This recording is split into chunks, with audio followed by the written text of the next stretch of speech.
Okay. మందార చెట్టు లేని ఇల్లు అంటే నాకు తెలిసి పల్లెటూళ్ళలో ఉండదనే చెప్పొచ్చు.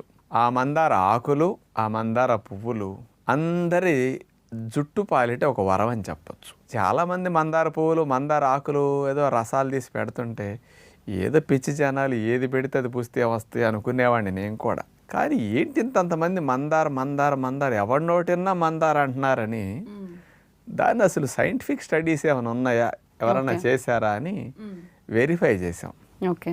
40 పరిశోధన పత్రాల యొక్క సారాంశాన్ని అమెరికా దేశం వారు 2015 సంవత్సరంలో రట్గర్స్ యూనివర్సిటీ యుఎస్ఏ వారు వాళ్ళు ఇచ్చినవి.